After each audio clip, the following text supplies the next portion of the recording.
Now, South Africa lives with disturbing statistics of gender-based violence. In the first 3 months of last year, almost 14,000 sexual offences were committed. Of these, over 10,000 were rapes. It's a terrible picture, which is not abating. The president has made many promises and plans to fight the scourge. So as he delivers a fresh set of promises in his State of the Nation address, let's speak to Brenda Madumise Pajibo, a director at Wise for Africa, about what the president should say to show he hasn't missed the mark on fighting the scourge. Advocate, good morning and thank you very much for your time. Advocate, it's a reality. Women and children are under siege. What message would suffice at this stage when we're still shocked by last week's reports of the killing of a TUT student, Untokozo Qaba? I think that the expectation from all of us as South Africans, from the president, in addressing what he has termed not once, not twice, not three times, more than I can remember, what he terms a pandemic, is a recognition and acknowledgement that this pandemic requires resources. Resources in terms of allocating the necessary budget to fight this pandemic. Secondly, resources of adequately trained, staffed personnel in the entire criminal justice system. Thirdly, a recognition and acknowledgement of what he, as the leader of the society, what masculinity and patriarchy and male privilege presents itself in the perpetuation of gender violence and the impunity that goes along with it. That's the only three things that I would like him to do. But if we look back in just year 2022, we even saw Minister Bheki initiating such dialogues with men, if we're talking about here where we have men perpetuating the patriarchy, etc. They've now been having those kind of dialogues. We've got Not in My Name that says men need to come to the party and be part of the solution. But with all these initiatives, we as women are reposting on social media, justice for Ntokozo, justice for another woman that is killed. But all of these somehow result to naught. We're not seeing an improvement. You will not see an improvement precisely because it's fragmented. The responses that we are putting in place and the interventions. Now, if you have a leader of society who has to give the confidence to the citizens that he leads and talks about his privilege and the system that has enabled him to be a president, to be a man, and what that privilege has made for him to not look inward and question that privilege, and why is it that they will dismiss what women say on a daily basis, their experiences around rape, sexual violation, sexual assault, sexual harassment, domestic violence, and you do not for 1 second want to fully immerse yourself in understanding what that means.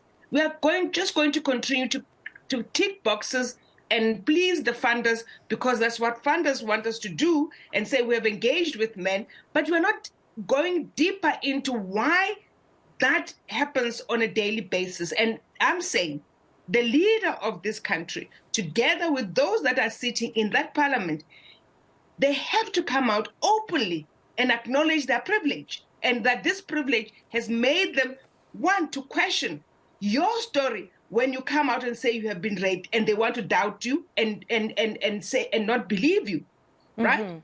And we have to go to the root of that.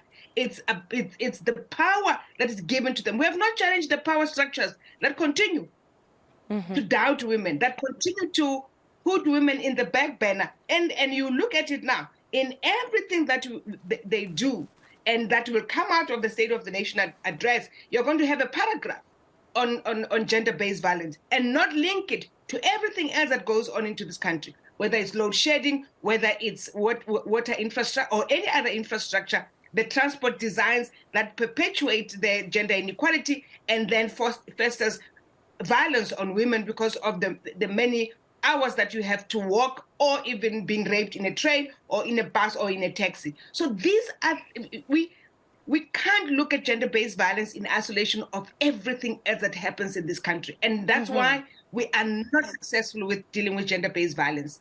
So what you're saying, Advocate, is that in every environment, we need a caliber of men that can always be observing that what could pose a danger in this environment for a woman. Exactly. If we have load shedding, women become vulnerable. If there's a longer distance they have to travel to a train station, they become vulnerable. If we no longer have security at these train stations, women become vulnerable. So you're saying that is the caliber of men that we need to start grooming, who in every environment they enter into, they are looking at what aspect or what is wrong here that could pose some sort of a threat to a woman. Absolutely. You nailed it. Absolutely. And we refuse to do that. We refuse to do that because it's something that we have not been trained to look at. So when we talk of a gender lens, that's exactly what we talk about. We can't continue to design society in isolation of what those policies mean to women in particular. We have to be that intentional in everything that we do. See the world from the prism of a woman, how we view it. But then would you think that in this instance, the response we're seeing to load shedding or the need to address this problem as quickly as possible, would you believe a state of disaster must be declared of some sort to deal with GBV? We have made the call. So when the president says that GBV is a pandemic, remember we said that COVID was a pandemic, and how did we respond to COVID? We declared a national state of disaster to be able to arrest it, right? To force every citizen to rally behind that call and be rally around the interventions that the government had put in place. Same approach. Gender-based violence, if you believe, Mr. President, that it is a pandemic, and we can't argue any further. It's an emergency, it's a disaster, it's a crisis. Our response has to be aligned to all those things that we have been saying. And if you believe that it's a pandemic, your response must be aligned to that. So yes, declare a state of disaster on GBV so that as a nation, we rally around its systematic removal and eradication and put intervention that we know will give us a long-lasting solution, not this patchwork that we've been doing for so many years.